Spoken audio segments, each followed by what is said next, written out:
Learning objectives. After studying this module, students will be able to identify different forms of business organization, explain features, merits, and the limitations of different forms of business organizations, distinguish between various forms of organizations, and discuss the factors determining choice of an appropriate form of business organization. Business environment, nature, and significance. Business environment. Business environment is the total of all external forces, factors, and institutions that are beyond the control of the business. All these factors have a direct influence on the business functioning. Features of business environment. Totality of external forces. Business environment is sum total of all the external factors which are directly, indirectly affecting the performance and existence of an organization. Specific and general forces. Business environment includes both specific and general forces. Specific forces includes investors, customers, competitors, and suppliers. These factors affect individual enterprises directly and immediately in their day-to-day working. Interrelatedness. Each part of business environment are related to one another. For example, increased life expectancy of people health awareness programs have multiplied the demand for health-related products and services. Dynamic nature. Dynamism is one of the most important features of business environment.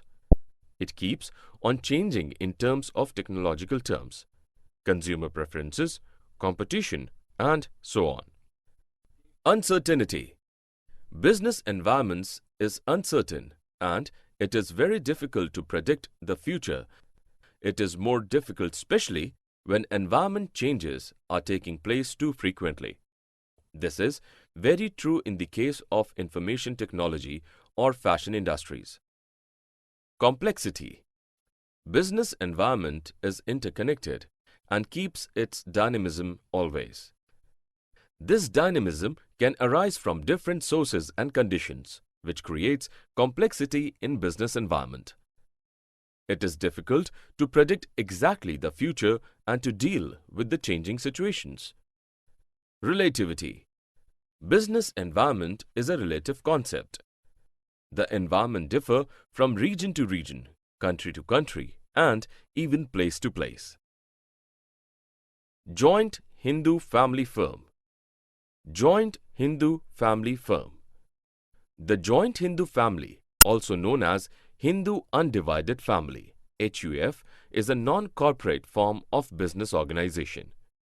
It is a firm belonging to a joint Hindu family. The eldest male member of the family, called Karta, and the other male members are called co-parceners. Karta inherit the ancestral property. Under this system, Karta is liable for the management of family business. Features of HUF. As a joint form of business organization created by the operation of law, joint Hindu family business have several features. Some of the important among them are discussed below. Membership by birth. A person, a member in the family business by virtue of his birth in the joint Hindu family. No formal agreement between the members is necessary. There must be at least 2 members in the family and the ancestral property must be inherited by them. Minor member. A minor can become the member of a joint Hindu family and he can enjoy all the rights and powers of an eldest member. Restrictions on female membership. Under the Hindu law, only male members are allowed to become co-parceners. Female members do not get any share in the family business. Women can become the member only in the Dayabhagi system under the special circumstances. No limit on membership. Under joint Hindu family system, any number of members can become the co-partners. The minimum number required is 2. No need for registration. The activities of joint Hindu family business are governed by Hindu law. Hence, such business requires no registration procedure. Management by Karta. The activities of HUF are managed by the eldest male member of the family, who is known as Karta. Only Karta has the power to enter into the contract on behalf of the business. Other members have no right to question the decision of Karta. Partnership. Partnership. The Indian Partnership Act 1932 defines partnership as the relation between persons who have agreed to share the profit of the business carried on by all or any one of them acting for all. Features. From the above definition, we can trace out the important features of a partnership business. Formation. The partnership form of business organization is governed by Indian Partnership Act 1932. A partnership business comes into existence when 2 or more persons mutually agrees to do business together. Liability. The partners of a firm have unlimited liability. Personal assets may be used for repaying debts in case the business assets are insufficient. Risk-bearing. Partnership is a team activity, and hence the partners bear the risks involved in running a business as a team. The reward comes in the form of profits which are shared by the partners in an agreed ratio. However, they also share losses in the same ratio in the event of the firm incurring losses. Decision-making and control. In general case, all the partners have equal right to participate in the decision-making process of a partnership firm. Decisions are generally taken with mutual consent. Thus, the activities of a partnership firm are managed through the joint efforts of all the partners. Number of partners. The minimum number of partners needed to start a partnership firm is 2. At present, the maximum number of members can be 50. Mutual agency. Every partner is both an agent and a principal. He is an agent of others' partner as he represents them and thereby binds them through this acts. He is a principal as he too can be bound by acts of other partners. Types of partners. Types of partners. Partnership may be of different types. Depends upon the circumstances and conditions each partner can choose from the following categories. Active partner. An active partner is a person who actively participates in the day-to-day working of the business. He contributes capital, participates in the management of the firm, shares its profits and losses, and is liable to an unlimited extent to the creditors of the firm. Sleeping or dormant partner. Sleeping partners are the partners those who do not take part in the day-to-day activities of the business. A sleeping partner, however, contributes capital to the firm, shares its profits and losses, and has unlimited liability to the third party. Secret partner. Presence of a sleeping partners are unknown to the public. However, he contributes to the capital of the firm, takes part in the management, shares its profits and losses, and has unlimited liability towards the creditors. Nominal partner. A nominal partner allows the firm to use his or her name. A nominal partner don't take any part in the business or share profit. However, for a third party, he is like other partners and liable for the debts of the firm. Partner by holding out or estoppel. A person is considered a partner by estoppel if, through his own initiative, conduct, or behavior, he or she gives an impression to others that he is a partner of the firm. Such partners are held liable for the debts of the firm because, in the eyes of the third party, partner in profit only. These types of partners are not taking part in any daily activities of the business. They contribute capital and take part in the profit of the business. Types of partnerships. Types of partnerships. Partnerships can be classified on the basis of duration and the extent of business. On the basis of duration of business, it can be partnership at will and fixed period partnerships. On the basis of liability or extent of business, it can be general partnerships and particular partnerships. Partnerships at will. The existence of this partnership depends on the will of the partners. The business of the firm continues as long as partners desire and is terminated when any partner gives notice for dissolution of the firm. Particular partnership. In this partnership, which is formed for completing only a particular project or any activity to be carried on for a special period of time only, this partnership is automatically dissolved on completion of the project or activity. General partnership. The partnership in which the liability of the partners is unlimited is called general partnership. In this type of partnership, partners have the right to take part in the management of the firm. Death, insolvency, retirement, or leniency of any partner adversely affects the existence of the firm. Limited partnership. Limited partnership is the partnership in which the liability of at least one member is unlimited, while others have limited liability.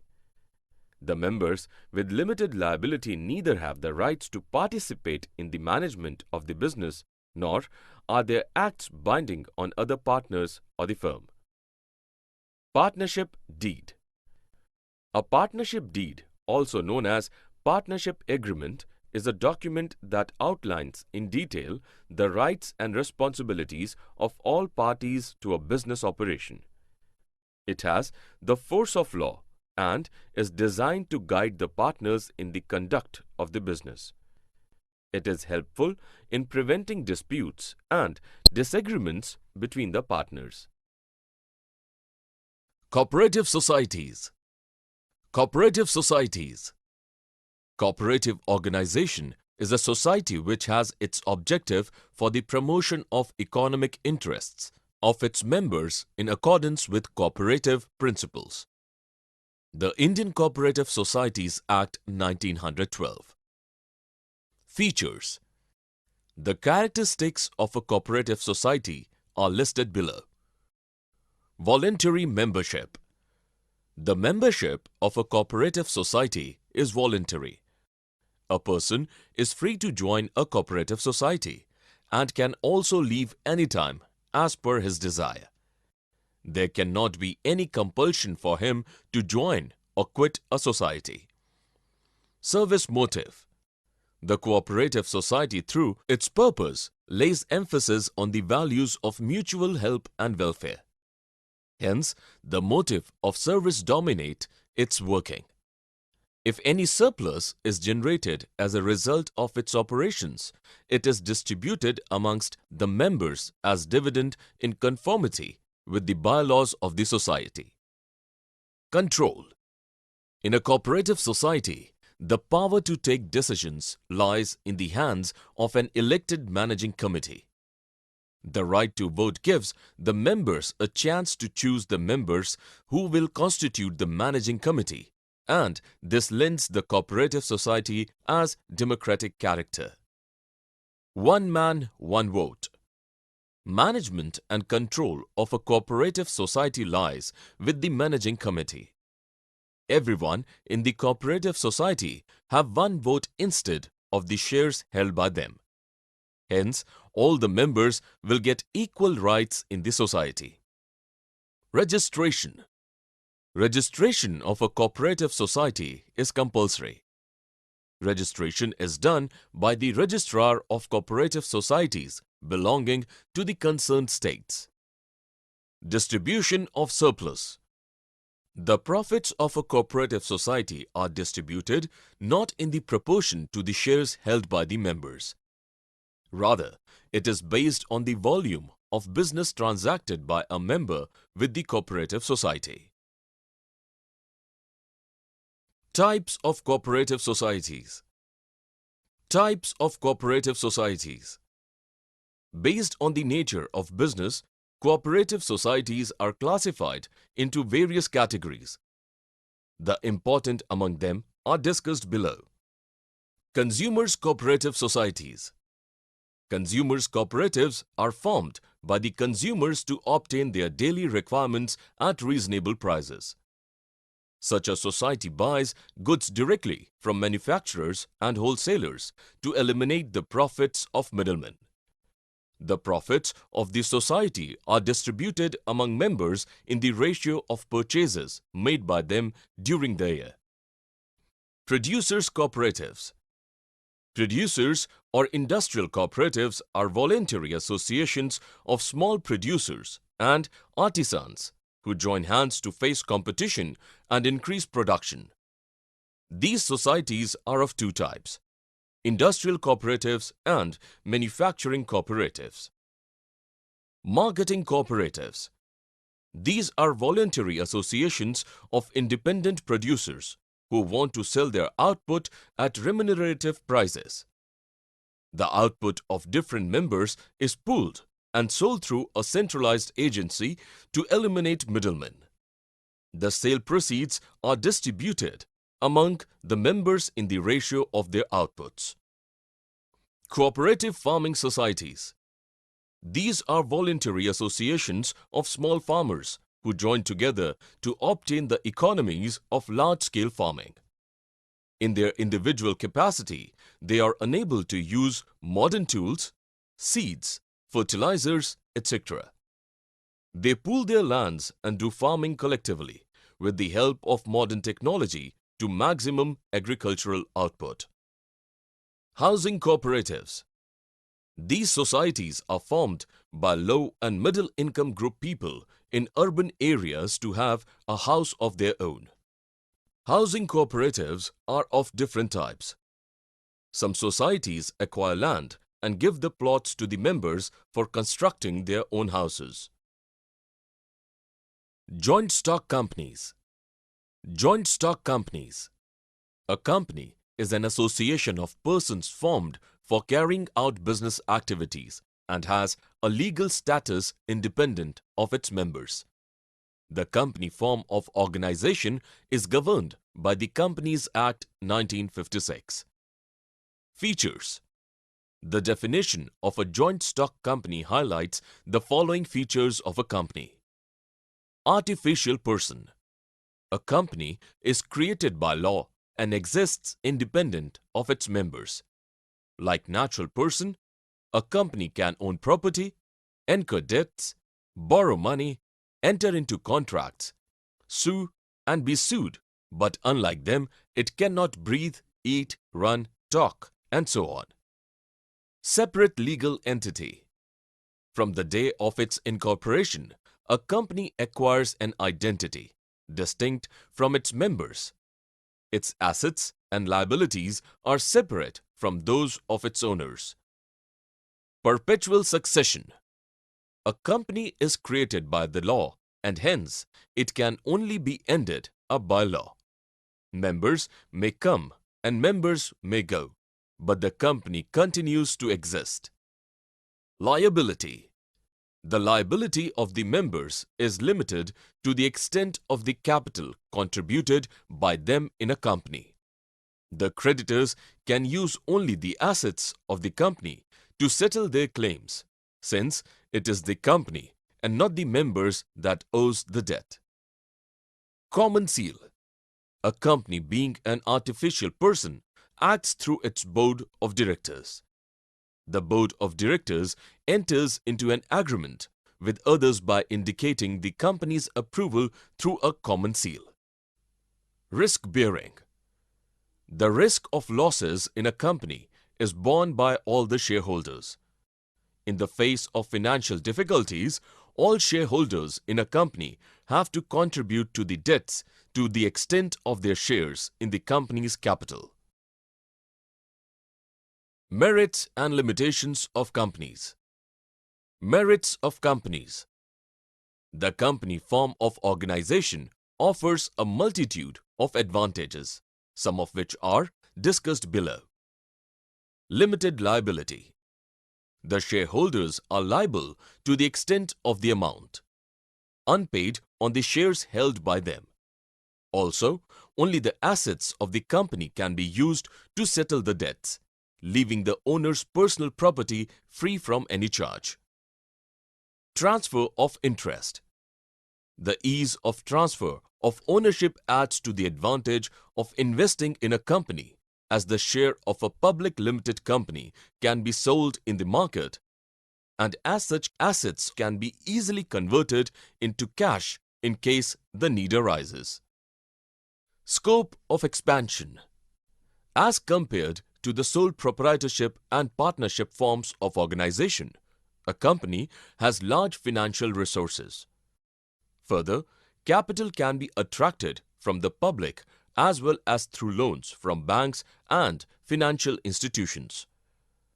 Professional management. A company can afford to pay higher salaries to specialists and professionals. It can therefore employ people who are experts in their area of specialization. The scale of operations in a company leads to division of work. Voluntary association. A joint stock company is a voluntary association of members formed to carry out a particular purpose in common. Members of a company can join it and leave it any time as they wish to do so. Limitations. Even if the companies have many advantages, it is not free from limitations.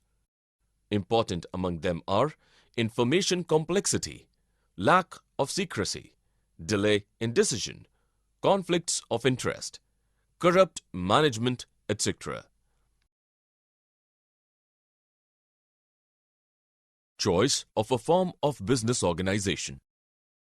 Choice of a form of business organization. Every form of business has its advantages and limitations.